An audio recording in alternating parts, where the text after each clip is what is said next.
Welcome to the Big Story. I'm Regina. I'm Pauline Verzosa. And I'm Shawn. Tonight's Big Stories. It was a show of force on day one of the campaigning for the coalition of President Bongbong Marcos in his turf of Lawag, Ilocos Norte that even his sister, who calls herself an independent, showed up for. And the candidates of both the traditional and emerging opposition also got busy today as former Senators Bam Aquino and Kiko Pangilinan launched their Senate comeback bids in Quezon City, as did re-electionist Bato de la Rosa. And the Maharlika Investment Corporation makes its second investment, putting down $100 million in a fund to be co-managed with a conglomerate from Thailand. We will be sitting down with President and CEO Rafael Jr. about this later on in the show.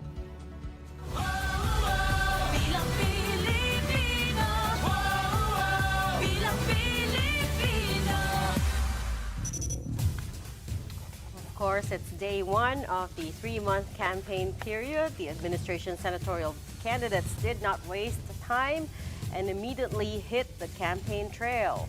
Now, no less than President Bongbong Marcos kicked off their proclamation rally tonight. The Alianza para sa Bagong Pilipinas team came in full force in the Marcos Bailiwick of Lawag in Ilocos Norte. To give us more updates, we have mobile journalist Marimon Reyes joining us live from Lawag. Marimon, I know you've been there all day, and we have gotten some updates from you throughout. Aside from Senator Amy Marcos turning up late in the day, what were the other highlights of Team BBM's proclamation rally? One of the main highlights was that the senatorial slate, Alianza para sa Bagong Pilipinas, was completed. Around noon kasi kanina nung press con, 8 out of 12 lang ang nag-show up and shinare nila kung ano nga ba yung mga panukala na gusto nilang i-push through if ever na sila ay manunungkulan. So yun sa mga narinig natin, 14-month pay from dating former Senate President Tito Soto, waiving of bank secrecy for government officials from Ping Lacson, amendments sa local government code para kay dating DILG Secretary Benhur Abalos, even yung pag-refile ng bill na nagtatanggal ng value-added tax sa kuryente mula kay Francis Tolentino. Pareho namang naisuportahan ni former Senator Manny Pacquiao and Representative Erwin Tulfo ang small and medium enterprises. And para naman kay former Makati Mayor Abby Binay, gusto niyang tutukan naman yung pagtanggal ng buwis mula sa 13th month pay at overtime pay.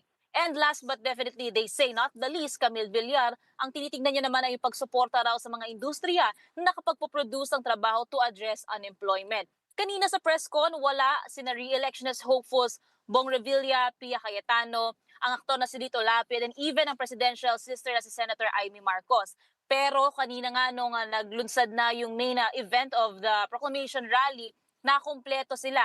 Nagbudos itong si former Senator Bong Revilla, nagpaunlak at nagsalita din itong sila Senator Amy Marcos, and nakumpleto itong pinaka-slate nila. Bukod dito, pinaunlakan din ng ilang mga celebrity performers ang proclamation rally na ito, including si Teddy, RC Munoz, and marami pang iba. Even si Bugoy Drilon nag-perform din kasama nila. Kaya isa ito sa pinaka naging highlight ng araw ng mga naging supporters sa pumunta doon.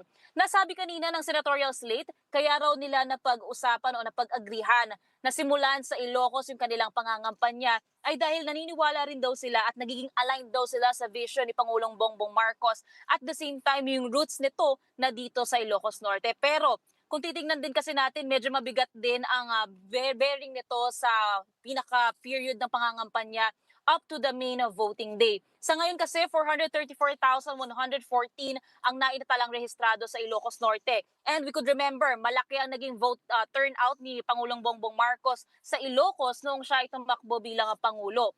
Isa nitong strategic launch site para sa coalition.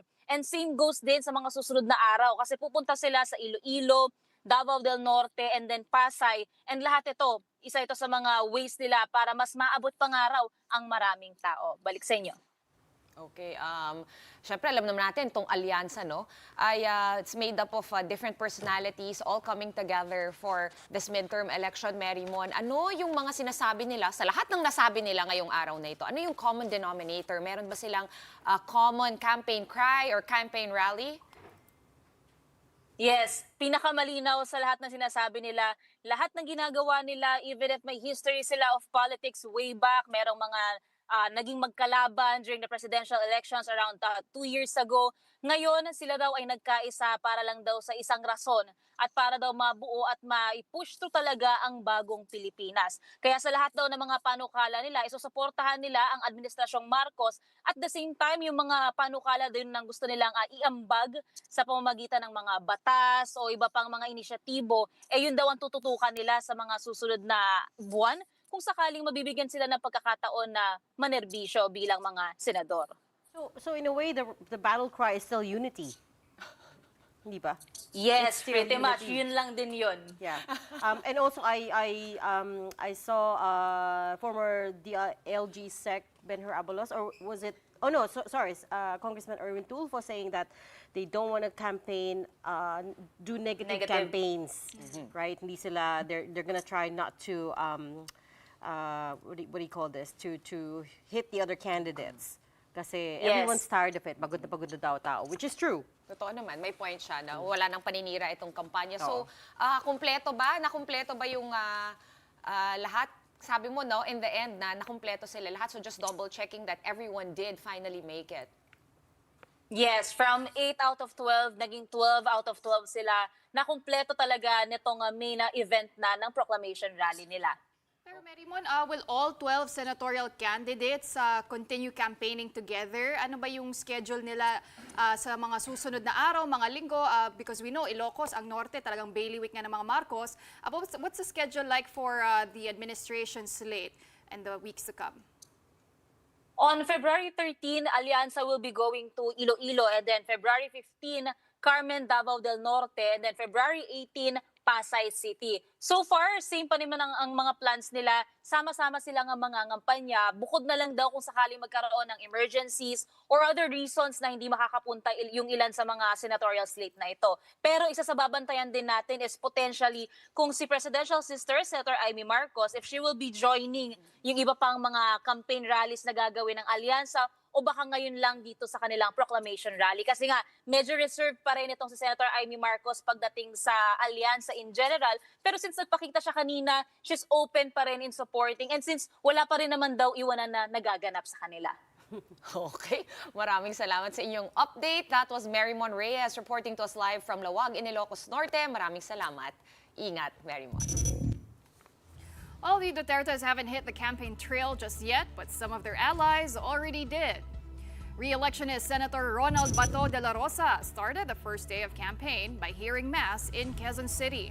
He recently came under fire for insulting the facial appearance of Congressman Percy Sendanya, who is a stroke survivor. In the coming days, de la Rosa says his campaign style will be patterned after Oplan Tokhang. Tukhang talaga. Tuk-tukhang nyo. Knock and plead. Katukin mo yung pintuan ng bahay. Pag open, kung smiling, you plead. Pwede ba nyo kung ibuto? O, ganoon. Pero kung pag open ng bahay, nakasibangot, ay sorry po, alis ako.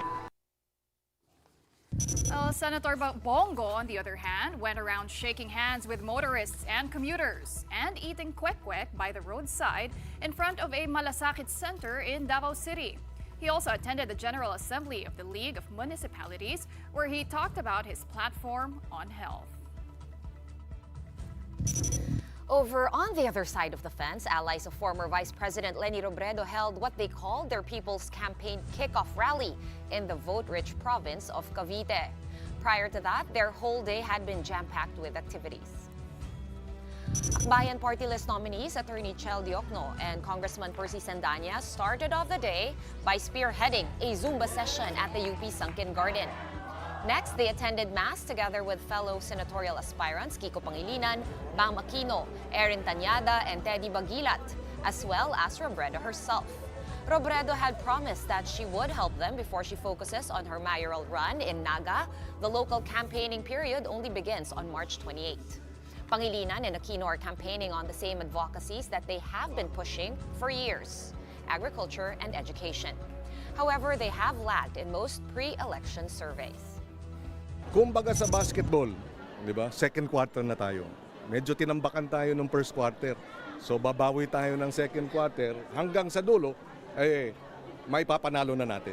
No? So this is a continuation of our patuloy ng ating simulain ng gobyernong tapat. Kami naman klaro na independent ang aming pagtakbo.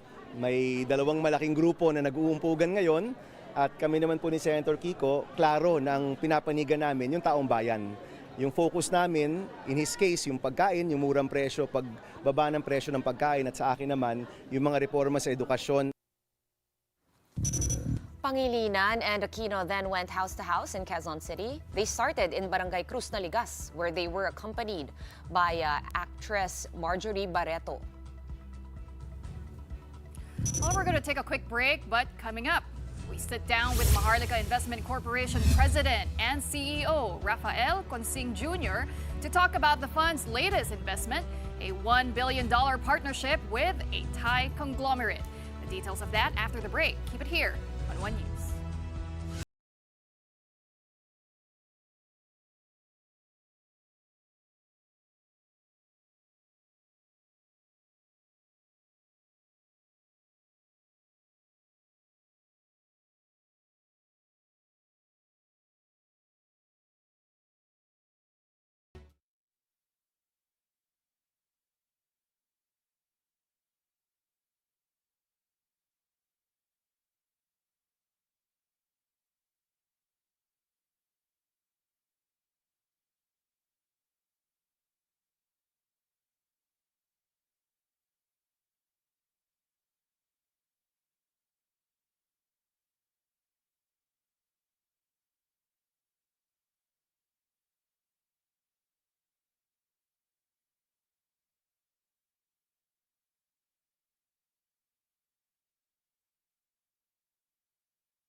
Welcome back. You're watching The Big Story here on One News. Well, just 2 weeks after announcing its investment in the National Grid Corporation, the Maharlika Investment Corporation has entered into another landmark agreement. MIC is investing an initial $100 million or 5.8 billion pesos in a private equity fund that it will create together with a Thai conglomerate, Charawen Pokpad Group. The goal is to raise up to $1 billion over time, with the money going towards investments in agriculture and food production, digital innovation, and sustainable energy in the Philippines. Established in 1921, CP Group is one of Asia's largest conglomerates. It has operations in agriculture, food production, as well as retail in over 30 countries. Now, in August last year, CP Group committed to investing some $1.5 billion in the Philippines, starting with a 10,000-hectare modernized mega farm. The Maharlika Investment Corp, which controls the country's sovereign wealth fund, said it will set up a steering committee for the new equity fund to drive project selection, with the first capital close expected in the next 9 to 12 months. All right, so here to talk about this latest investment and where the Maharlika Fund is headed, we are honored to have with us in the studio tonight Maharlika Investment Corporation President and CEO Rafael Joel Consing Jr. Welcome, sir. Good Thank you evening. for inviting me. Good to have you here in the studio finally. And on this day, specifically. On too. the day one of campaigning, you mean? I don't know, he's not campaigning for anything, but it's good to have you here. you. On a big day, you just announced your second investment, private equity fund in partnership with Charo and Pokpan Group from Thailand. We're putting in $100 million upfront first. Tell us what the story is behind this. How did this idea come about? Who approached whom? Well, we're really executing in our the plans that we've set out at the onset of the fund. We basically said it at the onset we'll be investing in energy security, and that's what NGCP was all about. And after which I said we were going to be investing in agriculture, for food security, broadband initiatives as well, and quite a number of sectors as well. So hence we're just really executing on those projects. But did we approach CP Group or they came to us? They came to us. Yeah, just like what you said earlier, they've been planning to invest in the Philippines already, so we felt it was a good platform to work together. We were looking for a proper entry into the agricultural market, and we felt that it was quite, I would say, quite useful to be teaming up with someone as good as CP Group. I have to ask though, Joel, Sure. I would imagine at first, in the beginning, that you would invest into direct businesses, right? But Yeah. you actually invested with CP Foods into a private equity agricultural fund, Yeah. focusing on that. Yes. And then you further, together, predetermined the areas of cooperation, right? Yeah. So there's fintech, sustainable energy, food production, the works. Why that instead of just, investing directly into companies? Tell us the rationale behind it. Well, if you look at the technical expertise of CP Group, it really made sense for us to be teaming up with them. We were thinking of ways by which to enter the agricultural market. We've thought about, we had access to a few ideas, and we felt that the best way to really do this is by teaming up with someone who's got the technical expertise and the size and the network and the ability to contribute capital to such an undertaking, and felt that CP Group was the right company to be teaming up with. And just to clarify, those investments that you will be making with CP Group, it will all be domestic, meaning here in the Philippines. All domestic. All domestic. So, like what I said at the onset also, we were going to be steering this National Development Fund during its nascent stage. The idea is to grow the fund to up to $1 billion. The Philippines Maharlika is only putting in $100 million. The That's rest correct. to be filled in by CP Group and other institutional investors. That's right. Does that mean they get more board seats or voting power? No, we're not there yet. Okay. We basically have to. We just announced we just put the team together, and we're aligning on those objectives and the framework as well. So we've got those teams together, and they're putting those plans together now. Okay, but As at we least the upside is that all of that money should go back into the Philippines. Absolutely. Into projects within the Philippines. Yes, indeed. Well, as Regina mentioned earlier, the goal is to raise up to $1 billion, with a lot of the investment geared towards agriculture, food production, digital transformation. Can you explain how this partnership will improve the Philippines' own digital transformation, and what role will e-commerce play into this? Sure. No, so let's talk about big picture first. If you look at the drivers of today's economy, of the country's economy, it's really been household consumption, and you also have a bit of investments, but we really lack investments. That's the reality. You've got government spending really propping up the economy as well as consumption, but our exports, pardon me, we still have a trade deficit. So therefore, the primary driver beyond that would have to be investment, and that's what we're trying to do.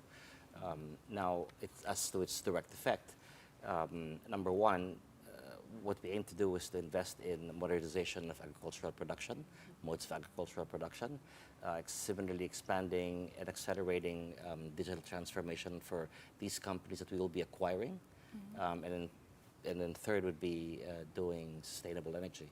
What sort of companies are you looking out for?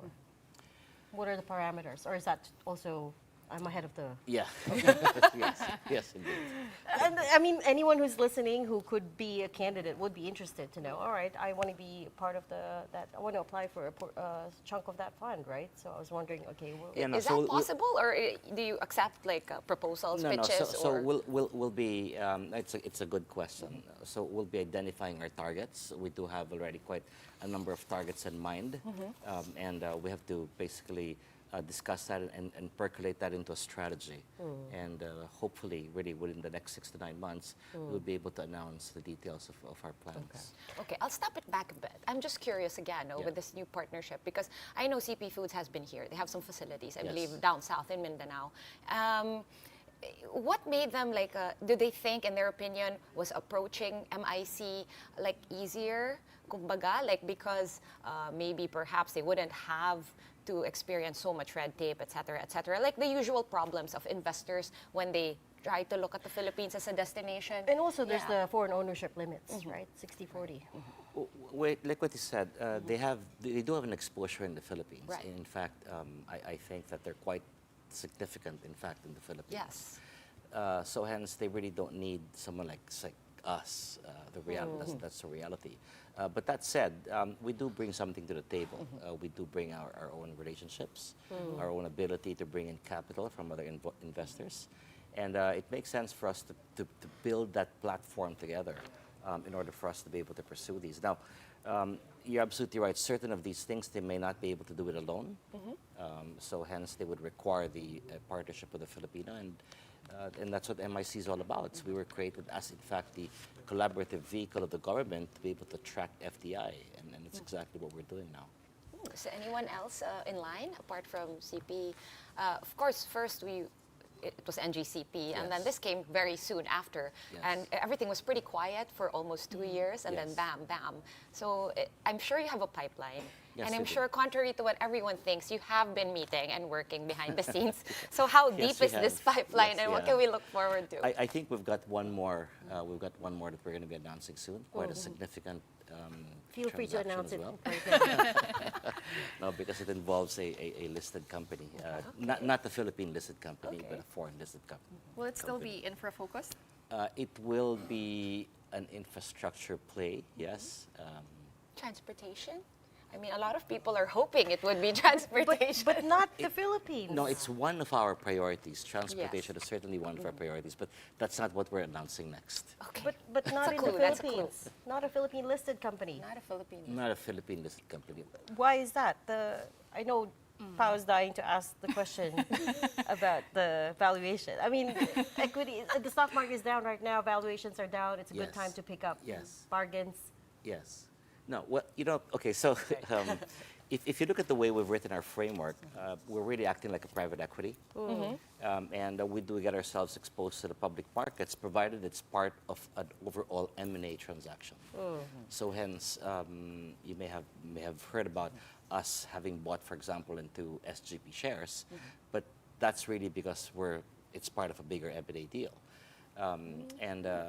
So hence, investing in the public markets is not an immediate or an obvious investment for us, because we've got a twin mandate, that being able to have social impact and at the same time profits. You don't really generate social impact when you invest in the stock market. Having said that, you're not closing the door on listed companies. If investing in it's listed if it's companies. part of an M&A deal, an overall M&A deal, we will be open to the market. You talked about, since you brought up the fact that we've lagged in investment, I'm sorry, I have to ask you this. Yes. Do you foresee any impact an impeachment trial may have on the perception of the Philippines as an investment destination? I mean, already we're hard pressed to sell the country as an attractive destination vis-a-vis other Southeast Asian nations. So again, and now the headlines, not just in the country but overseas, are all about the impeachment. Yes, no. So I think that in any jurisdiction, any such political event would cause some, I would say, I don't want to be too aggressive with the words I use, right? but it does create some concern. Okay? But that said, the way we basically look at our investments, it's regardless of the direction of the economy. So we look at what the structural investments that are needed in the economy, and it's exactly why we're focused on energy. So regardless of where the economy is going, we need energy.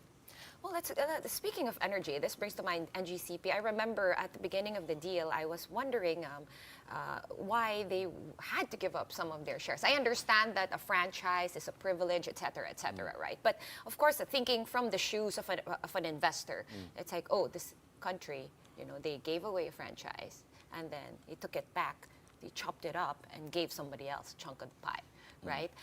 Does this also not raise certain issues, certain concerns with investors? Or does Maharlika, this interesting concept you introduced tonight to me at least, Maharlika sort of as a safety blanket or security blanket for foreign investors? How does this all come into play?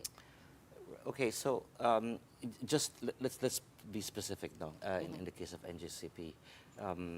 Basically, the way we look at it is energy security. If the DOE undertook a study before, right? And it basically, the thesis is power precedes progress.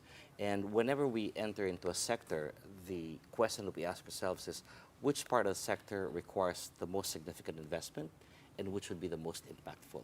And if you look at the energy security, there is, in fact, a significant amount of capital running after power generation projects. You've got so many conglomerates and families, in fact, investing in that. You've got distribution companies as well, wherein you've got access to large sums of capital. But transmission, both particularly in the SPUG areas or those which are classified under small power utility groups, require these types of investments. And that's what we decided to do, basically, is to pour capital into areas that would then catalyze and enable capital formation wholesale. So if you look at the way other sovereign wealth funds look at it, is they acquire a company and use that as a platform to grow. So in our case, we look at it in two ways. One is that way, but the other is to, in fact, trying to enable capital formation wholesale, wherein everyone invests in a platform or in a sector as a result of the investments that we're doing. That's why we felt that building energy infrastructure, telecoms infrastructure would, in fact, enable that. And that's what's going to lead, as far as you're concerned, that's what's going to lead to lower consumer prices in the long run. Okay, However, so are we talking about electricity prices? correct. Okay. In the long run. Yeah, no. So, So it's all about bringing more supply onto the correct. Yes. Yeah. So NGCP itself will not be able to drive down the price of power. Yeah. It's the mix of energy Yes. that basically is what we are Yeah. paying for. Yes. Right? And hopefully, by being able to support the grid, we would then be able to get all of this generation capacity online and be able to reduce the Cut price down of on the electricity overheads and all over of that. time. Unfortunately, NGCP has become,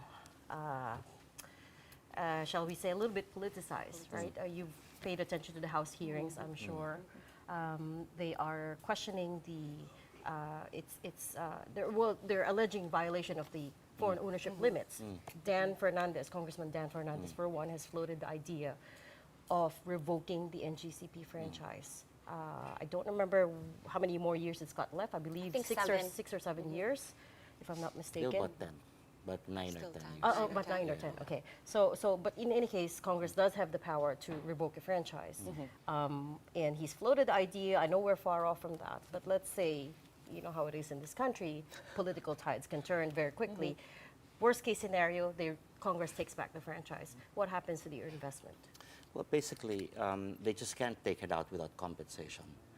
There is, in fact, a formula wherein at the end of the concession agreement in, let's say, 2034, if they decide to, in fact, remove it from the current owners, government will have to pay, in fact, SGP for that amount, or pardon me, the owners of NGCP, that repayment amount that's due them. And it's quite a large sum. So it's going to cost Congress It's to it's revoke going that. to cost the the whole It's going country. to cost the Philippines, I mean. Correct. Yeah, it's going to cost the whole country. And to my mind as well, in my opinion, I think this should remain in private sector hands. During the committee hearings, there was so much information, for example, about the money that they've generated, the tariffs that they've charged. but no one talked about their capex. No one talked about the fact that they have, in fact, spent close to about 365 billion of capex In the Philippines. in the Philippines from the time they had acquired, they've been taken over, from the time it's been privatized. No one's talking about that, right? Everybody was just talking. Obviously, you have to generate a return out of such investment, right? So hence, I think. So you think you guys could actually help the investors into the national grid do that? Actually, it would also be good for their investment. I think it is, in fact, a win-win scenario for the Philippines and the investor, particularly for the Filipinos, because today, since the time the asset was privatized, we completely had lost direct control over the asset. Today, when we finally close this deal, we'll have the ability to, in fact, sit in the board, so we will therefore gain visibility. We don't see anything that's alarming at this point in time, but it's different when you're actually sitting in the board and being able to participate in the debate and just ensure that when they roll out or when they talk about their capex rollout, it is in fact consistent with national interest, which I think it is. There's no indication that it's not. Right.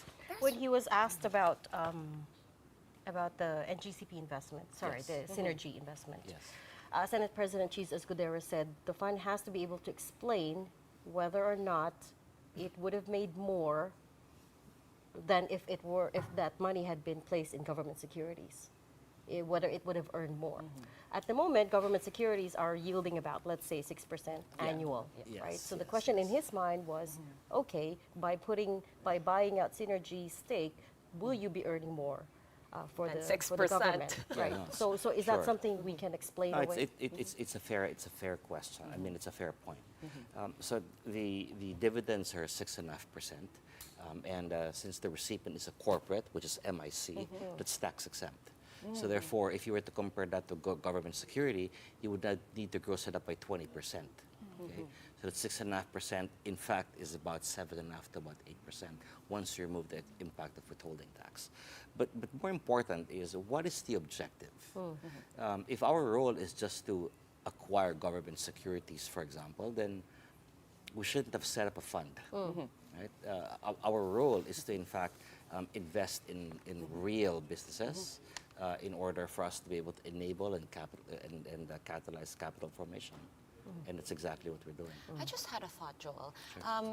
A lot of our industries were deregulated. During the tumultuous times when I was growing up in the late 80s to the early 90s. So I remember as a child, like a lot of things were being given. And it would seem now that, are we looking at reprivatization via the Maharlika Investment Corporation? Is that one thing, certain industries, like you said, could benefit from being publicly owned? Not at all. Absolutely not. When we're speaking of NGCP, there was never an intention to take over. Like what I said, this should remain in private sector hands, but with the participation of government, both as a regulator and as a shareholder. And I think that's enough. So you think that this is actually, we've achieved like kind of a good balance In my with this opinion, investment? Yes. Well, Rafael, I wanted to know also, are there any restrictions or limits set on the MIF investments? And are you looking at any threshold yearly return for the MIF? Sure. So we've set up our targeted returns already. We're aiming, obviously, to generate a significant spread above the existing benchmarks that are out there, and those benchmarks are the 10-year or the 20-year ROP bonds, but those are quite confidential. We don't want to telegraph those. Oh, okay. Okay, that's fair. Those targets. Just between the four of us. Don't worry about everyone else. We don't want to telegraph those numbers because otherwise, when you're negotiating with us, Right. you'll be able to quote it. That's true. But the other question was the limits on limits the and investment. restrictions, Yes, What yes. sort of In limits? fact, yes, Yeah. we do. So we've set up our single investment limit. We've also set up our own sectoral limits. We've basically set those up at 20% of our seed capital. And there's an extra 10% of tactical capital that we can allocate. And so far as NGCP is concerned, that falls basically within the limits that we've set for it. That falls within the sectoral limits that we've set for ourselves. in addition to which we also have our negative list or industries that we won't be investing in. Tobacco is, for example, one of them, or weapons is another. So basically vices or perceived vices. Yes, yes. One of the biggest criticisms, or if not the biggest criticism when this was being set up, was because the Maharlika bill was done in a rush, that certain provisions were missed. For instance, how to fund this on a continuing basis, right? So at the moment, you have Land Bank and DBP needing to ask the Bangko Sentral for an extension on regulatory relief, meaning, okay, fine, their capital adequacy ratios are in well within limits at the moment, but they still need an extension in any case. Of course, Land Bank put in 50 billion, DBP put in 25. Do you foresee needing to ask for more from them? So the capital that's been allocated to us is 125 billion. So we've received our 75 billion. There's another 33 billion that's going to be coming from the dividends due to government coming from the BSP. Yep. And you've got the 17 billion coming as balance coming from PAGCOR. So we haven't drawn on that 50 billion just yet. We will do that once we've been able to deploy a significant amount of what we have already. If you look at the type of sovereign wealth fund that we have, so we're currently cash-based, okay? If you look at other cash-based sovereign wealth funds across the globe, they are those whose seed is coming from windfall gains, coming from commodities. Let's say the Middle East coming from oil, African countries coming from gold, or Chile is coming from copper mines, et al. In our case, we obviously don't have that. So one of the things that we've spoken to the president about is the possibility of pivoting MIC not just as a cash-based sovereign wealth fund, but in fact as an asset-based sovereign wealth fund. Okay, so I've described to you one formula, but if you look at the other sovereign wealth funds across the globe, they were in fact seeded with GOCCs, or government-owned and controlled corporations. So if you look at the Philippines, you've got agencies that have a dual role. They, in fact, write policies or promulgate policies, but at the same time, they also have their commercial exposures, right? So theoretically, one would want to bifurcate those two. Like PAGCOR. Right. Maybe. And keep the policy making part of it with government. And the commercial side, Take the commercial someone side would of it. would Do the Maharlika. business side. Correct. And then from there, we can then leverage that and create more capital out of it. That's what you mean by asset-based. That's right. Again, when this was being envisioned, one of the examples that kept getting brought up was the Tamase plant in Singapore. And I'm very familiar with Tamase because I lived in Singapore for 10 years. And yes, it's hugely successful, but also one of the other things that gets overlooked is actually it also makes bad decisions, bad investment. There's no such thing as a perfect investment, right? For example, it lost, what, $275 million in FTX when the crypto exchange crashed. So what guardrails do you have to hedge against those risks? Great question. Number one is we've identified the sectors, we've identified the limits, and we stay within those limits.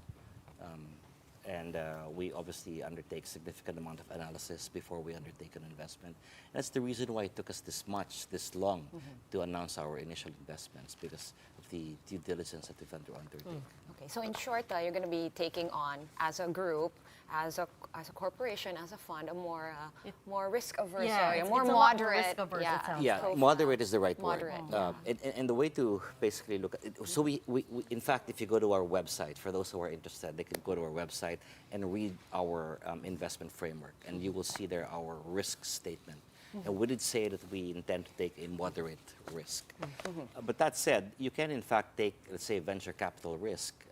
But and the question is, how do you mix that and ensure that it is a moderate venture capital risk? Sounds counterintuitive, right? You do that Cap the by amount, or? well, you co-invest with someone. B, you manage that by way of entering into long-term contracts, basically mitigating your risk. So there are many ways by which one can in fact de-risk these investments. Fair point.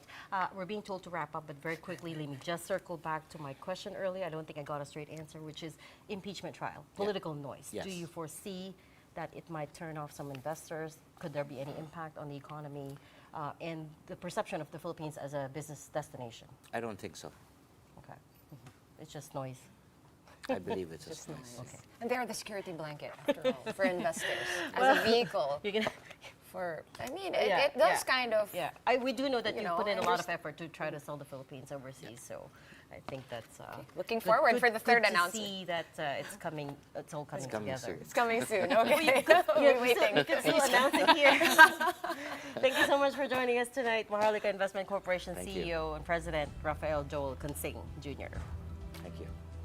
We're pausing for another breather, but right after that, we will be speaking to UP College of Law Assistant Professor Paolo Tamase, who wrote a primer on impeachment. That and more when the big story returns. Stay with us.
Welcome back. Thanks for staying with us here on The Big Story. It's another day, another senatorial survey, this time from Okta Research. So let's take a closer look at the numbers. The Tulfo brothers have a commanding lead on this one, with 70% and 60% of those surveyed saying they will vote for Erwin and Ben, respectively. Senator Bongo took third spot with a voting preference of 58%, followed by former Senate President Tito Soto. Senator Bong Revilla Jr. ranked between 4th to 11th spot, statistically tied with TV host Willie Revillame. Also within the same ranking are former Senator Ping Lacson and incumbent Pia Cayetano. Rounding out the top 12 were Manny Pacquiao, Amy Marcos, Lito Lapid, and Ben-Hur Abalos. Okta Research said they surveyed 1,200 voters across the nation from January 25 to 31 of this year, with a margin of error of plus or minus 3%. Meanwhile, in Ilocos Norte for the Alianza kickoff, former Senate President Soto said that there are two conflicting rules defining whether or not the impeachment trial of Vice President Sara Duterte can cross over from the 19th Congress to the 19th Congress, which ends its term on June 13, to the 20th Congress, which begins its term on July 21. Makakatangpa o hindi based on those two rules, both of the impeachment court, the rules of the Senate as an impeachment court, and the rules of the Senate as a legislative body. Kaya nga very controversial issue sapagkat ano yun, judicial work, part of the the work of the Senate as mandated by the Constitution. One thing's clear, nearly a week since the Vice President was impeached by Congress, lots of big questions remain. And to help us with some answers, we have with us tonight Paolo Tamase, Assistant Professor at the UP College of Law in Diliman and Bonifacio Global City. And he wrote an impeachment primer on what we can all expect from the process. Welcome to the Big Story, Professor. Thanks for joining us. Hi, good evening. Thank you for having me.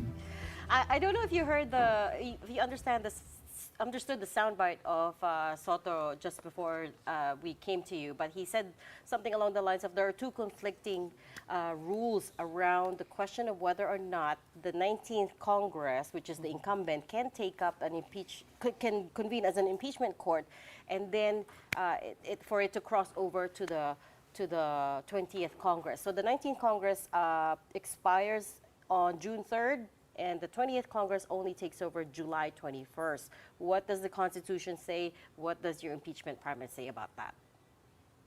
So our primer, which I co-wrote with 4 of my former students, and I think the credit really goes to them as well. The primer acknowledges that this is a very gray area in the Constitution. I wish the text were clearer as to whether one Senate can continue over from a previous Senate that started an impeachment trial. But unfortunately, the text isn't just that clear. And so the primer really desists from taking a firm position for now and simply just presents the two theories. And basically, it depends on how you view the Senate. Is the Senate a continuing body that can exist despite the lapse of the term of the present Senate on June 30, or does it end its term on June 30, and therefore you have to transfer or you have to start anew as a Congress? Since this is one of the more confusing things without precedent, Pao, I was wondering, how do we try to resolve this impasse? It would seem even the most, highest legal luminary, sometimes they also get confused, sometimes they change what they say, their opinion. So right now, everything's an opinion. Do we run to the SC to try to figure out what this exactly means for us to finally have a definitive answer to this question? The difficulty with going to the Supreme Court at this point is that there might not be an actual case for it. And in the past, which we tried to make clear in the primer as well, the court really tries to avoid deciding difficult questions on impeachment and instead lets the Senate and the House iron it out before stepping in. So a lot of it will depend on the current Senate. The Senate is really in charge of the impeachment trial. The Constitution gives it a lot of prerogative in terms of the procedure it's supposed to undertake, and possibly in terms of understanding how the change in terms will affect its proceeding. But so far, as I understand it, the Senate isn't doing or plans to do anything, at least for now, until June. So if we go by that, and if largely it will be up to the House leader, or at least the House and the Senate, or both houses of Congress to decide, then pretty much what Senate President Cheese Escudero has been saying, that's kind of what we will be following, right? In a sense, he personally believes, he is of the opinion that it can cross over. So are we likely to see that happening? That is a possibility. I know that we are used in our system to having the court speak with some authority as to how to interpret the Constitution, but there's a reason why it doesn't really interfere in impeachment. And that's because the character of the proceeding is that this is the last check that the political branches have on who gets to serve or continue to serve in government and possibly even hold future office in government. So it gives a lot of leeway to the Senate and the House. And unfortunately, unlike the courts, where you have very detailed, long explanations of why a court decides this way or the other way, the Senate really does a lot of it by precedent, by its own legislative practice, and really by politics. And that's really just part of the system and the haziness of impeachment, which makes it very interesting, but also quite difficult as a process. Well, Prof, I also wanted to ask about the timeline, because under the Constitution, particularly paragraph 4, Article 11, Section 3, it uses the words shall, and forthwith to describe the trial by the Senate. Help us understand the use of the words shall and forthwith. Does that mean as soon as possible? I mean, we're not lawyers here, but What does that I'm mean? sure Everyone's been I'm sure saying fourth. I'm sure Merriam-Webster online has been getting a lot of hits on the word fourth, which actually technically means immediately Yes. without delay. But again, it's been open to legal interpretation. Yeah, I do want to emphasize that when it gets to the Constitution, the interpretation of non-lawyers is more important than the interpretation of lawyers. It's the people's document. In theory, every person who voted for it in 1987 said yes to it and had a role in drafting it. And so the common understanding of forthwith does matter. When that said, if whenever the Constitution uses the word forthwith, it has always meant without delay. So, or as a matter of course. And therefore, the typical understanding is that the Senate should start trial soon. I know that the reasoning that the Senate has provided is that it's on recess and a pre-declared recess at that until June. But the prevailing view or the emerging view, at least among scholars and academics and former justices, is that the function of the Senate when it comes to impeachment isn't really legislative. And so they're not so much as bound to the typical sessions that they have declared. The Senate can simply call itself into order and conduct the impeachment trial, as the Constitution seems to suggest in its text. Yeah, but if the senators say, well, as soon as possible is as soon as we reconvene, which is in June, then we'll take it up then, that also kind of holds, right? I mean, you can't also say, oh, no, that's a wrong way of looking at it or interpreting it.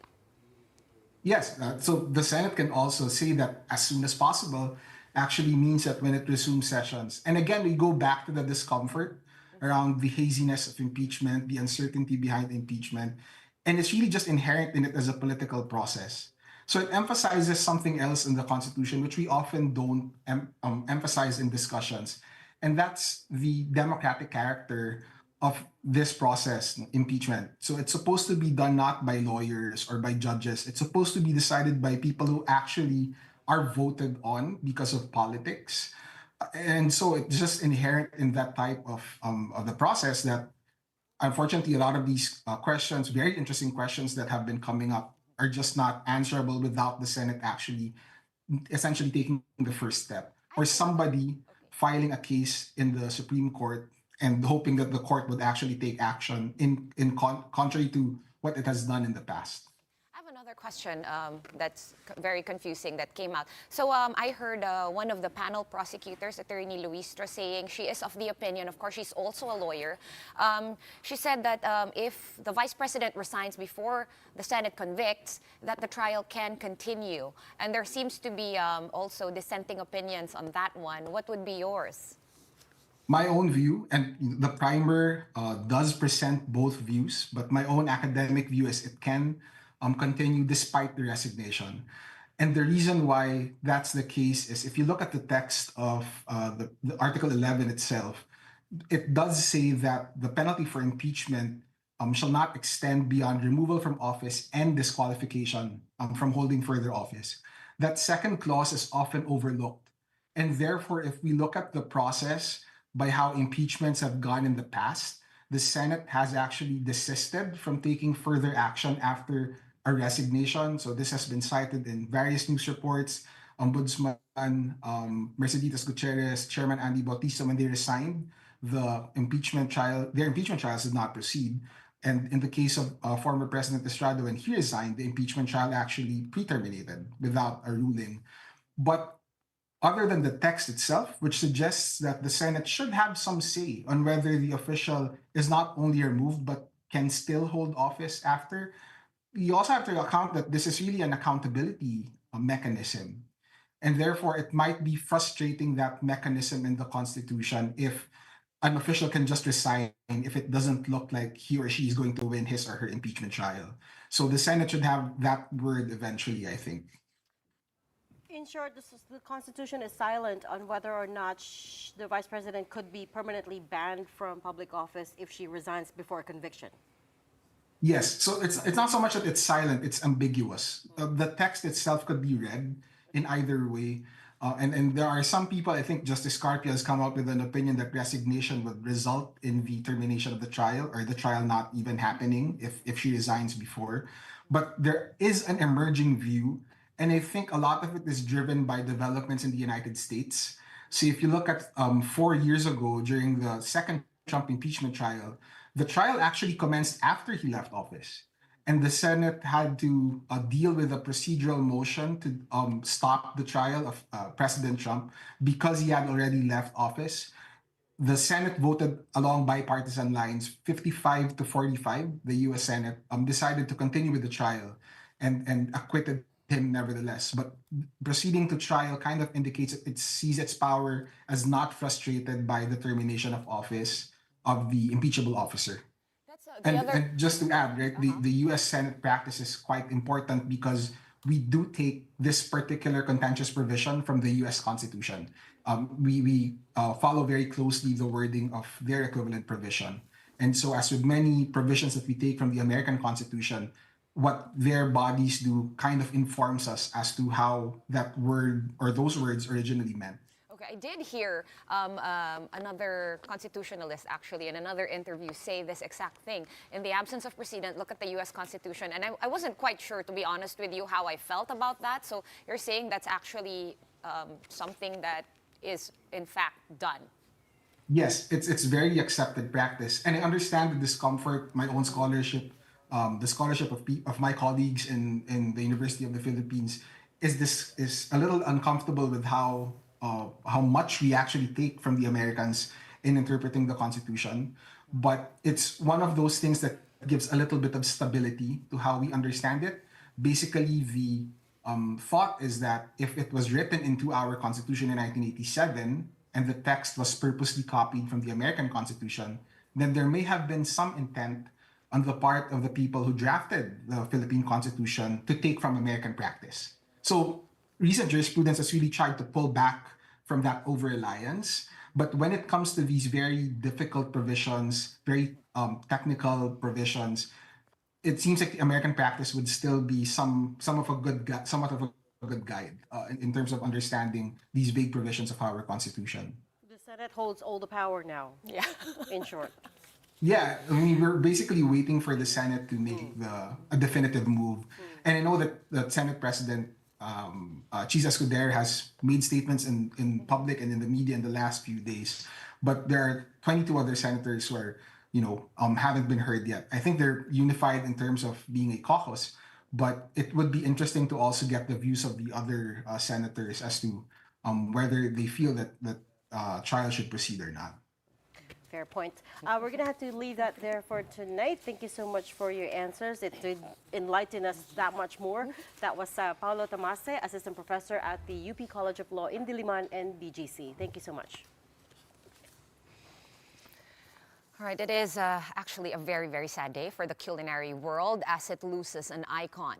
Award-winning chef and restaurateur Margarita Fores has passed away today at the age of 65, as confirmed by her son Amado Fores in a social media post. Known as Gaita to family and friends, Fores was named Asia's Best Female Chef in 2016. She began her journey in the industry with the modern Italian restaurant Cibo back in 1997, which later on branched out across the country. Her success led to the inception of multiple dining concepts and solidified her presence in the Philippine culinary scene.